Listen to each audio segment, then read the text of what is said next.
Well, thank you for the opportunity to speak today on Kidney Companions. This is about increasing access to kidney transplants in northern Michigan. This is a program that we've started up here. As was mentioned, I'm a nephrologist or a kidney doctor, and this was started now in its third or fourth year with us, really aiming, as we were saying, right, trying to focus on some of these social barriers and identifying some of these barriers for kidney transplants in our population. And as you'll see as we go through it, I'm going to go through some of the background about kidney disease and transplant disparities, many of which you all will be familiar with, I'm sure, and then really talk about how and why we developed this program called Kidney Companions. So to start, we want to characterize rural disparities in transplant access. Our second objective through this talk will be discussing and showing how we build social capital as a means of overcoming specific transplant barriers. And then finally, talk about leveraging existing community resources to promote transplant equity. So I want to start with a few of our kidney companions before we get going.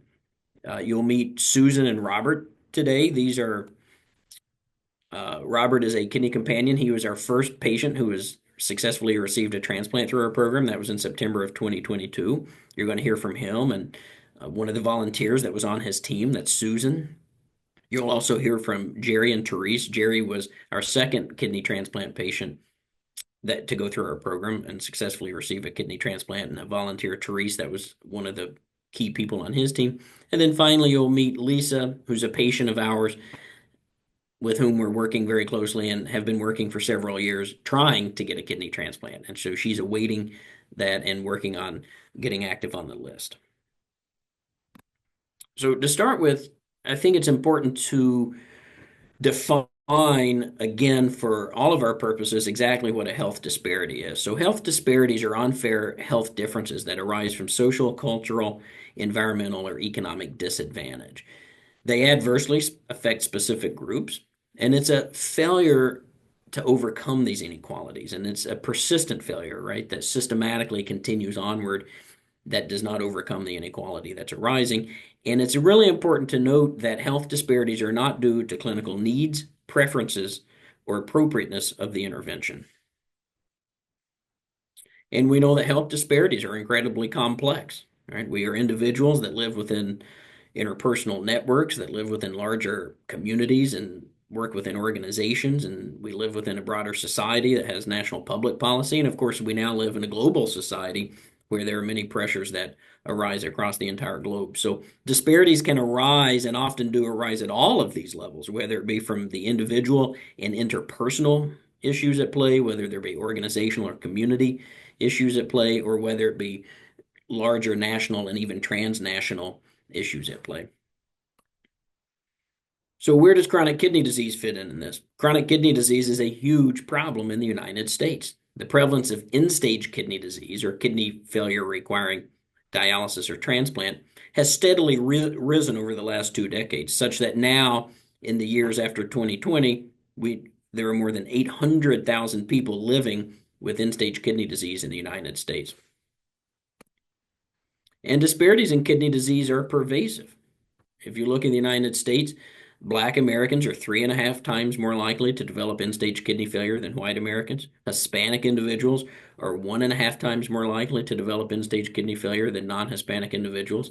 And so this means, when you look here on the right part of the screen, that Black and Hispanic individuals make up nearly 30%, or excuse me, they make up about 30% of the total population in this country, yet they make up nearly 50% of the dialysis population. So this is a huge disparity that we see and that has persisted for some time with respect to the dialysis population and people living with kidney disease. Ethnic and racial disparities are in kidney transplant are also pervasive, right? And who's getting kidney transplants and who's not. So when you look here at the prevalence of kidney transplants over the 10-year period of 2010 to 2020, we see that the rate of growth for white individuals receiving kidney transplants, shown by the top blue line, vastly exceeds the rate of not just the absolute number of transplants for Black, Hispanic, and Asian individuals, but it also exceeds the rate of growth in those populations, despite us just having said that those populations and those ethnic and racial minorities represent nearly half of the dialysis population, if not more. Now, not only do we see profound ethnic and racial disparities with respect to kidney disease and who develops kidney failure, but we also see profound geographic disparities in who has kidney disease and who's likely to progress with respect to that kidney disease into end-stage kidney failure. So this is a very nice map that shows in detail the incidence of end-stage kidney failure by health service area from the years 2019 and 2020. This is incident count per 100 person years. So this is controlled for population density. And you see that there are many hotspots. If you look across the southeastern United States, you look across the border zones of Texas, and you look in the rural areas of California, you'll see many areas in the middle part of the country that represent Navajo Nation, for example, or many of the tribes and American Indian populations in North and South Dakota. So where you live in the United States has a major impact on not only your likelihood to develop kidney disease, but also your likelihood to develop kidney failure. Now, in 2014, there was a change in the way that kidney transplants were allocated. And this was in large part, not in total part, but in large part to try to address some of these geographic disparities. So, such that when you look prior to the 2014, this pre-kidney allocation system, this is across transplant areas, we see profound differences in the incidence of who was receiving transplants, right, depending on which area you lived in. After the 2014 change in the post-kidney allocation system, we continue to see profound differences or geographic differences in who receives kidney transplants. So, in honing in a little bit on these geographic disparities and some of these rural aspects that are often overlooked, and this is our population up here. We live in a rural setting in northern Michigan, so this is something that we've really been focused on. And we know that rural patients, for example, face numerous barriers in accessing kidney transplants. So, when you think about it, a person who has experienced in his or her lifetime trauma, discrimination, financial employment instability, untreated mental health concerns, uninsurance or underinsurance, food insecurity, transit insecurity, and of course, disproportionate exposure to these disinvested environments that are often the rural communities that are forgotten about. We see that these individuals face innumerable challenges to the key elements of transplant referral and evaluation. So, what does this look like in the state of Michigan? Well, if you look from the year 2016 to 2020, the incidence of kidney transplants in Michigan by county, you will see pretty much that if you do not live in the Grand Rapids metropolitan area or the Detroit metropolitan area, then you really do not get a kidney transplant. Now, this is not to say that we don't have kidney transplants up here. We do, and we see those, but the number is so low comparatively that it really shades white for the rest of the state. So this is a very instructive map, and I think this is very telling about what we're facing in communities that are well outside these regions. I want you to hear from one of our patients that discusses one of some of these key aspects that we've been chatting about. This is Gerald McKee. I did dialysis here for 3 years. I was transplanted on April 16th. It's a whole different animal, compared to what they're used to. They can say, "Oh, we want to see you in clinic tomorrow," because they're used to people around there showing up tomorrow. And it's like, man, I'm not driving another, it's an all day, job to get down there and back. Because this is such a long drive from up here. And then even for a clinic, if you go down for the clinic, I mean, even if the clinic takes an hour or so, that's still the better part of a day by the time you get down there. And, so whoever is going there and waiting for you is waiting for an hour, hour and a half, excuse me, or 2 hours, and then driving, 3.5 hours back. So Yeah, my situation, all my resources were tapped out. Hi, I'm Therese Waters. I'm with Kidney Companions. I am a retired physical therapist, and my husband had a liver transplant about 5 years ago. He was diagnosed with autoimmune hepatitis when he was about 25. So we've been on quite a journey to get to the transplant point and managing everything post transplant since then. So those skills that I acquired I wanted to share with other people from Northern Michigan who don't have the same opportunity with a kidney transplant to get to the centers that they need to get to. So a long way to go for patients to even get from from some of the outer reaches to the center of Traverse City, but much less to have the transportation needed to get all the way to Grand Rapids or to Ann Arbor or Detroit for their transplant. And I think that providers appreciate that kind of that's where they're at. And does it seem fair to offer something that's totally out of reach? Yeah. You're not working, you have no income, and you've just burnt through, $100 worth of gas and, McDonald's or whatever, to get through the day.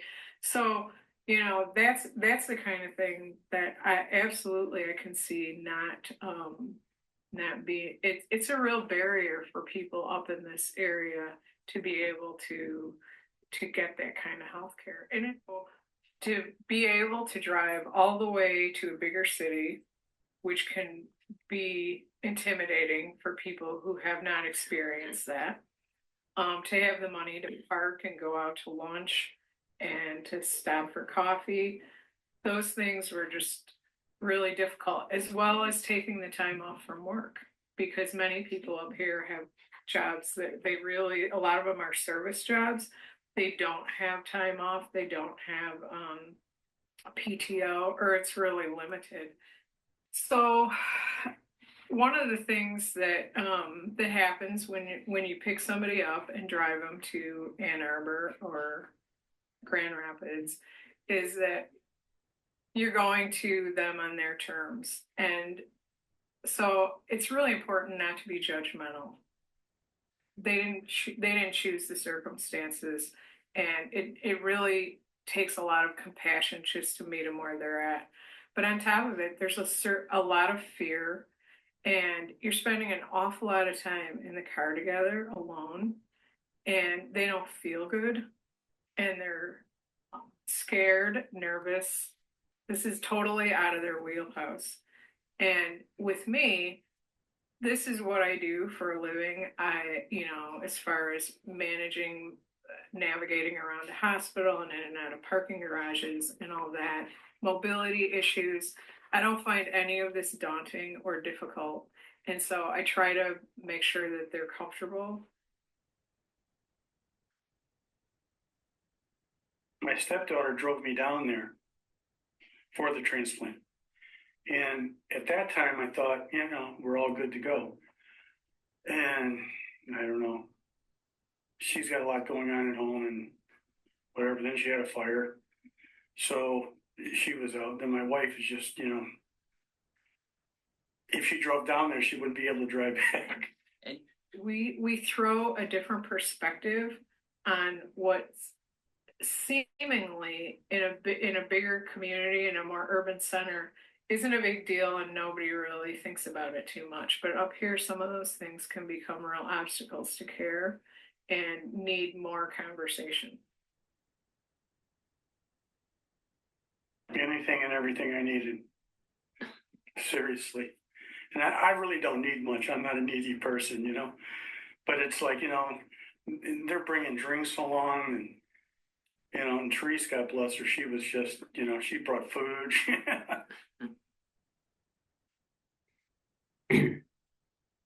So what you heard from Jerry and Therese hit on a lot of different points that we're going to explore in these next few slides. And this really brings us into the heart and the meat of kidney companions. And this is something that we created in the spirit of community and friendship to meet the needs of rural patients seeking kidney transplantations. And this really goes back to a merging and melding of a couple of ideas and experiences that I had early on.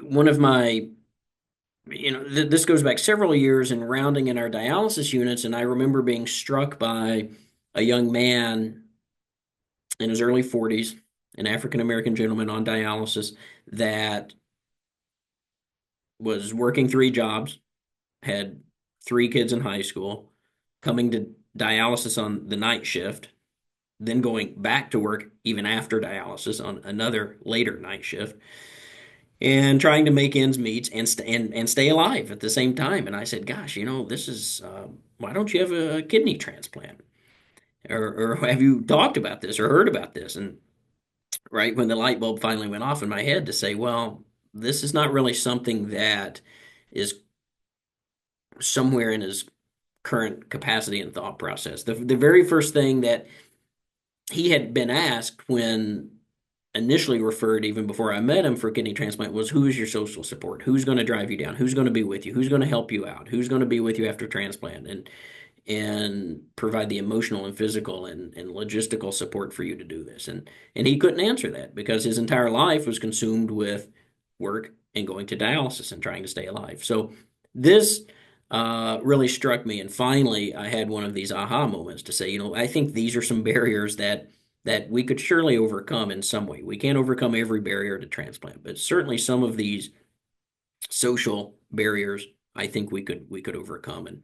And the idea of kidney companions also was rooted in an experience my wife and I had had several years before in North Carolina when we were living there in this the Durham Criminal Justice Resource Center has an amazing reentry program for prisoners and prisoners or inmates who had been in prison for long periods of time or in and out through much of their lives.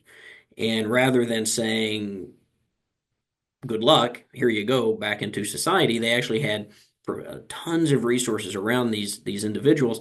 And one of those were called faith teams. So they were church-based teams, but they were basically groups of friends, people that are from the other side of the tracks or the other side of town, for example, in many circumstances, that would become friends with these prisoners or inmates that are being released back into society. And we would meet monthly or weekly for coffee or dinner or lunch or something like this. And we would text and check in and say, "Hey, how you doing? And what can I do for you today?" And it wasn't about monetary exchange. It wasn't about anything more than mostly just being with and being for these individuals. And so we created these amazing bonds and friendships over time that really grew and blossomed. So we'd had this amazing experience.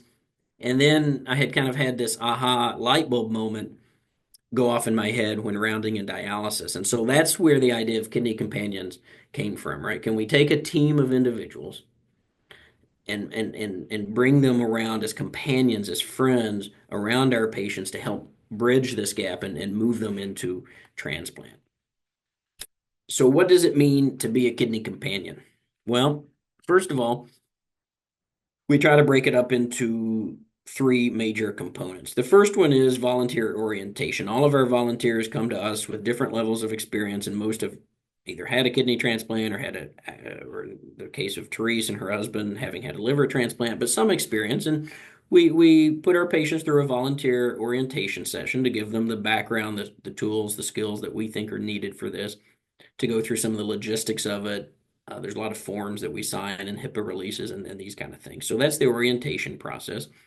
There's the relationship building. So we're constantly trying to get our teams together with our patients, or at least as teams, to meet frequently because we're trying to really build relationships between patients and volunteers and other volunteers. We have monthly social meetings as well, again, to trying to foster these relationships. And then, of course, there's the very real transplant requirements that are needed, and we'll get into that in a little more detail here, right? That the volunteers are going to actually be there to step in to help our patients to meet those requirements. So what are the team roles? Well, every team we try to at least have at least one advocate, if not many advocates on the team. This is a person who listens fearlessly and have a lot of flexibility with their time. So in the case of Therese, you met her. She's an amazing advocate, in addition to being a driver. But these are people that really will take the time, will be with our patients, will often take notes with them in appointments if they don't have anyone else that can advocate for them.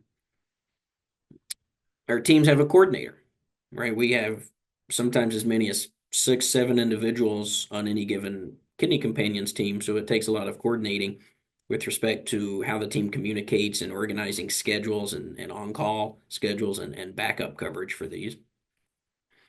And then there are the on-call drivers, right? So this is the very real need of getting a patient on an urgent basis from here to the transplant center. Additionally, there are, of course, the many visits before and after transplant that are also required. So these are the people that are really going to fill in and do the brunt work with respect to driving and getting our patients there on time. Team responsibilities. Well, there's a lot, and I've mentioned the word team, and I think it's worth maybe even taking a step back here and saying, this is a lot for any one individual to step into and say, we're going to support and be with someone that we've never met before, by the way, probably have never met before. So the idea is that it's a team, right? That we have many individuals that are coming together to taking little parts of this and then collectively we all meet the needs of it together, right? So instead of having 1 or 2 persons bear the brunt and the burden of all this, we may have 5, 6, 7 individuals depending on the needs of the patient. Some patients come to us with no social support whatsoever, and those obviously need bigger teams. Some patients come to us with some social support, maybe a friend or a parent or a spouse, but that person who's a great advocate and is really dedicated to the patient also has a lot of responsibilities and may have full-time jobs and other things going on. So then you say, okay, now how do we then fill in the gaps of what that support is? And then some people come to us with even 2 or 3 people, but they still yet need some backup to that. So we try to meet them where they are and fill in the gaps with respect to this. But the end result is that we try to meet all of these 5 domains that are shown here on the screen. So as we've kind of hinted at, emotional support and friendship is a really big part of this, right? So these monthly or bi-monthly get-togethers, regular check-ins. We have, in the last year and a half, instituted a Walking with Kidney Companions program. So we have a twice-weekly walking program where our patients, any patient, by the way, on dialysis, we try to urge will come and walk with our volunteers and other patients, both to form a bond, but also to provide some physical prehabilitation prior to transplant. We have on-call driving. So this is 24/7 availability by the team. So our teams will set out a call schedule with the help of our team coordinator and often me or my wife, and we'll set out the schedule and say, okay, over the next 3 months, we want to make sure we have several persons that are available to drive the patient down on the drop of a dime. In-hospital support, right? We know that just getting the patient to the hospital is not enough. We want to walk with them through this journey and ensure that they feel supported through it. So we know that, as many of you have experienced, right, there's just an unbelievable amount of education and instruction that's going to go on in this period when you're just coming out of surgery and you're on new meds and you're confused and you're in pain and all these things. So being in the hospital and having that support is really critical. Of course, all the clinic appointments afterwards, I mean, at least weekly, if not twice weekly in many instances, patients are going to have to be seen by the transplant center in that first month or two. And then after that, right, it continues on and on, at least for those first 6 months, which are pretty intensive. And then, of course, the in-home local support, right? You're just coming through a major surgery. There's a recovery period that's going to be needed. So we've set up kind of meal trains with a lot of our patients, ensuring that they're getting food delivered to them from other volunteers and other people that are helping out with respect to that. There's pet care issues, groceries, picking up prescriptions, all of these things that the team will kind of step in and fill in with. And one of the things we go through in the orientation with our volunteers is we just kind of give a rules of the road, right? Kind of what are some of the expectations that we have from our volunteers and people and our companions. So one is just being present, right? Just being where you are with the person in front of you and listening and being engaged. be friends or at least friendly, right? This is really more than anything about relationships and companionship. When we can, we try to share a meal because we know that breaking bread with one another and sharing a meal goes a long way in creating bond and trust. Of course, confidentiality is incredibly important. We're talking about sensitive health information here. Consensus, just making sure that when we decide on something that the team has a broad consistent consensus and agreement on what we're doing. Listen fearlessly, respect boundaries, right? Their patients have boundaries, medical professionals do their job, so we try to respect those boundaries and just recognize what our roles are in this process. And limiting material support, as I've said before, but I'll reiterate, right? This is not really about an exchange of money or monetary support or something like this. This is more about what something you would do for a friend or companion. And it's important to really delineate what the role does not include, both so that our volunteers and our patients and the transplant centers have clear expectations about what will arise. So our patients, as you know and as they know, already have dedicated teams of nurses and doctors and social workers, both with the transplant center and with the dialysis center. So our kidney companions are not responsible for the patient's medical care, insurance coverage, appointment times, things like that. The kidney companions do not provide nursing care or wound care, and they are not expected to provide financial support in any way.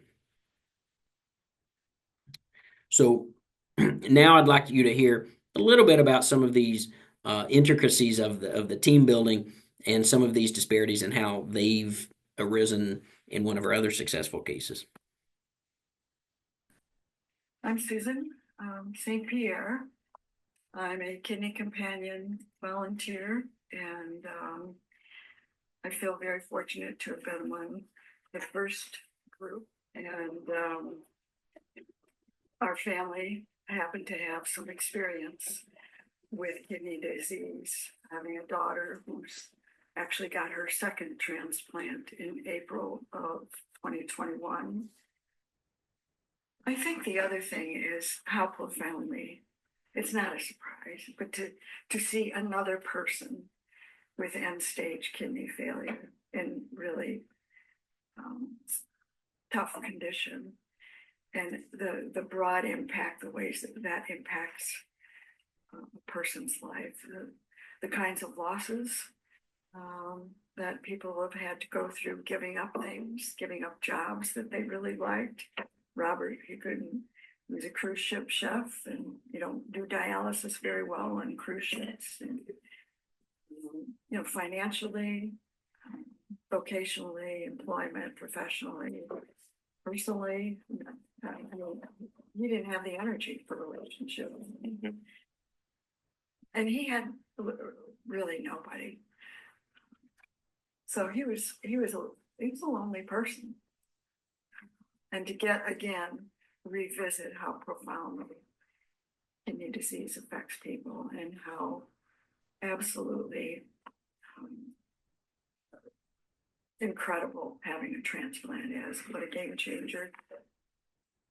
I was on a wait list approximately 8.5 years, I believe. Yeah. Wow.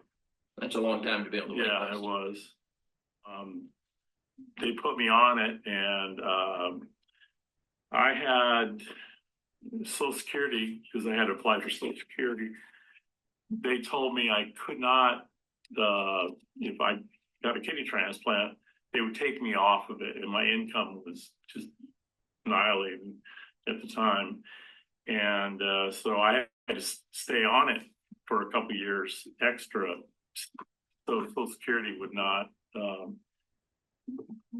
take me off because I couldn't make an income because of the problem with my kidneys. I'd work for 4 hours, go home for lunch, do peritoneal dialysis, and come home and do another 2 rounds of it when I got home. I had a busy schedule. Well, Robert is, he's the poster child for pre-transplant being just, he was really ill. I mean, he put on, what I would call, he rose to the occasion. He would really try to be engaged in work. He worked part-time. but basically what he did was work part-time, do dialysis, and feel awful. Our core team really got to know Robert. I think what sealed the deal was he had to go through a lot of pre-surgery procedures, and he'd been, again, doing it on his own. And he was required to go get a colonoscopy. And I was not aware that he had that scheduled, would have gladly taken him. So on the day of the colonoscopy, which I didn't know, he called and he said, I said, what's going on, Robert? He said, well, I'm at the outpatient surgery center and I'm supposed to have a colonoscopy, but they won't let me do it because I don't have somebody here with me and who will take me home. I said, Robert,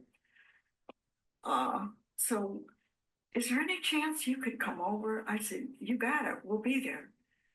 You know, he kept saying, he's like, I'm so sorry I had to call you. I said, Robert, that's what we're here for. This is what it is. Mm-hmm.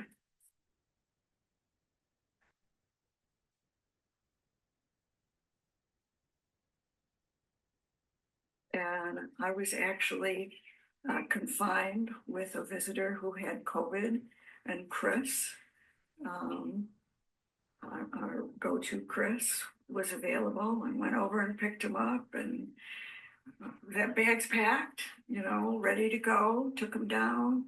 He got prepped and had surgery Saturday morning. Chris drove you down, Chris did, yeah, and Ross. and Ross drove you down, and talk about some of the role that Susan had with you when you came back. Oh yeah, and she you read the was appointments and. she was on me like a trooper. So you were there taking notes in the appointments with him. Asking questions, and then also would visit with him for the first 3 weeks. I actually help him set up his meds. So, okay, because they send you home with a duffel bag of stuff. By a month and a half, his general well-being was so remarkably better, and by 3 months, he was back at work. There's a world of difference between what he's able to do and how good he feels, and how good he feels about being able to do those things. So that's huge. You still keep in touch with Oh the yeah, Kidney all the Companions time. team? They're coming over here in a couple days to come visit and maybe have a beer or two. And That sounds good.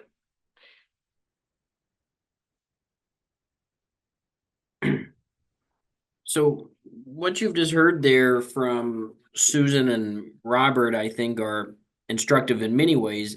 You know, it goes to show you that, first of all, we're meeting patients where they are, right? And Therese hinted at that in her portion of the video, but really saying, you know, our patients aren't choosing the circumstances of this, and there's a lot more to it than just this idea of, okay, they need a ride to the transplant center, right? These are people that are really sick, not feeling well, trying to make it work, and don't have this capital to spend, right, on trying to get a kidney transplant. So we're meeting them in a lot of different situations, right? And we know that there's a lot that goes into this. And when you talk about whether it be living, you know, and you talk about living in poverty or issues, there's socioeconomic issues that may be at play, right? There's tons of things in the background. I mean, housing instability is a huge part of this, financial instability that goes along with all this. Of course, there's institutional barriers and racism that are all there in the background and driving some of this. And then, of course, the health crisis itself, right? And we know that health crises beget poverty, and poverty begets health crises further and further augments them. So this idea of building social capital is a really key, I think, foundational idea of understanding what it is we're trying to do with kidney companions, right? And it's this idea that those in crisis, whether it be health crisis or otherwise, or poverty greatly benefit from having trusting relationships with people not in poverty or not in crisis who have benefited from education and benefited from the institutional or the institutions that we're trying to access in many ways for these patients. And so having these meaningful connections with people greatly increase the chance for success. And I think that, some of that has been apparent in what you've seen in these videos. And there's a lot of different dimensions to social capital. But the fundamental idea is that it's individual group members will be able to draw on the network's collective resources, right? So that then they can leverage these to move themselves either across different networks or even vertically upwards, uh, upwards through hierarchical systems. So there are, cognitive dimensions to social capital, right? These ideas of trust and reciprocity. There's structural dimension to social capital. So the quantity of the relationships and membership in institutions that can bring individuals together. There's the bonding dimensions to social capital, right? That social resources that individuals get through these close networks or groups. Bridging, this idea that resources can be accessed across different networks, right? Moving horizontally across different networks in your community or your state. And then, of course, linking, which connects individuals and groups within hierarchies of power and authority. And what more could be hierarchical than the medical relationship, right? You have people that hold the keys that are highly educated individuals that wear white coats that come to you and say, we are setting the rules and the terms on which you're going to get a kidney transplant, right? And this is an incredibly intimidating process, of course, that's fraught with issues. And the idea that having the social capital that I think our group and our program is giving to patients will allow them, I think, to move through these institutions more successfully. Right. And social capital is ultimately very unevenly distributed across our society. I mean, social networks tend to be smaller or weaker for lower income individuals because they lack these family or community connections to the institutions that we're trying to access, right? Whether that be health institutions or educate or institutions of higher learning or institutions of government, whatever that may be. And social capital and health are intimately linked, and this should make intuitive sense, but studies have shown time and time again, patients with strong social support experience better outcomes and improved recovery from major health events. Healthier decisions. Individuals with higher level of social capital tend to engage in healthier behaviors and adopt preventative measures. Reduced stress. Support will decrease stress levels and promote positive coping mechanisms during difficult healthcare treatments. There's increased participation. Events with social support see higher rates of participation and engagement. I mean, that's across the board. And then finally, patients with strong social support have enhanced access to these very healthcare services and treatments that we're talking about.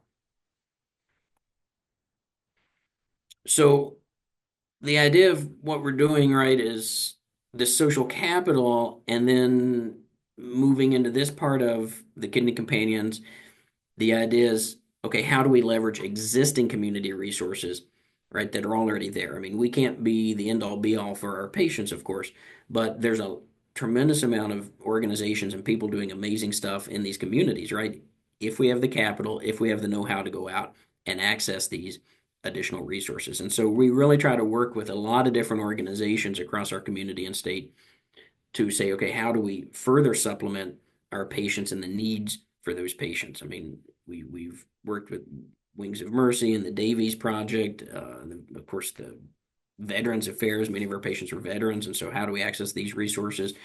Um, the local band of Ottawa and Chippewa Indians, right? Tremendous resource for some of our patients that are members of that band. And of course, there's Housing Agency and Meals on Wheels. So we're really trying to also be kind of the center hub that creates a pathway or a spoke, right, to these other resources in our community or for our patients. And so this is part of our vision for Kidney Companions as well. Now, this is really, I think, a nice summary slide to tie up what we're really talking about with this idea of, how do our teams interact? And when we come to people, when we come to our friends, when we come to acquaintances, when we come to other people that we're building some type of relationship with, we meet them in different places, as we said, and there are different aspects to that, right? Sometimes we're asked to do for patients or to do for people, right? And so we might drive a patient downstate for a transplant appointment. There are other times when we're with people that we might ask just to be for them, right? This might be educating our broader community about the unique needs of our patients. There are times when we have to do with, right? This is the attending a transplant appointment, for example, to help process the information.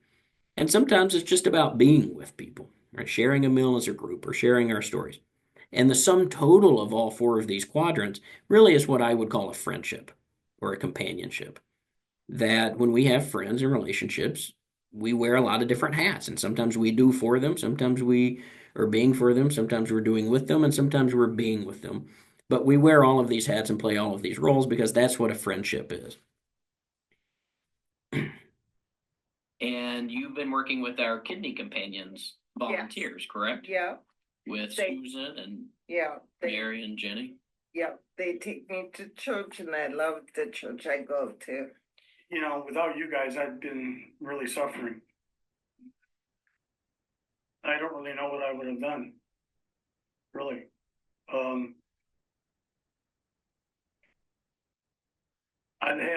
I don't know what I'd have done.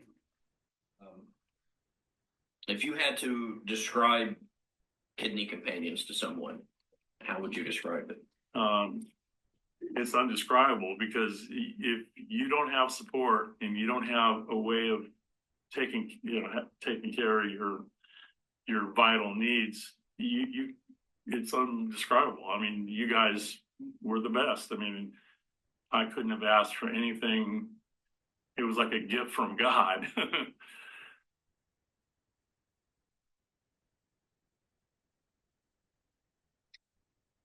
So, yeah, I want to say, really offer a great thank you, and I really appreciate the opportunity to share our program and the excitement we've had with it over these many years. We've now successfully had four patients go through the entire transplant process and are living successfully with their kidney transplants. But I think, short of that, we've had many more successes along the way. I mean, even just getting patients on the transplant list, and sometimes even before that, right? Just getting people to the point where they believe in themselves and believe that they do deserve a kidney transplant and can actually achieve that. So just changing people's perceptions and building confidence. And there's a lot of successes along the way. And of course, getting the transplant is the ultimate goal. But I think it's important to note that, we measure success in many different ways. And so I really want to give a great thank you to everybody. We have two additional board members, Angela Leet and Chris Bozio, amazing people. My wife is not with me today, but she's one of the key people in this, and really a lot of credit is owed there. So please reach out to us. I'm sorry I couldn't be there in person today. Kidneycompanions.org is our website. We have Facebook and Instagram, a monthly newsletter you can sign up for on the website. And with any interest or questions or concerns, please give us an email. It comes right to us. Thank you very much.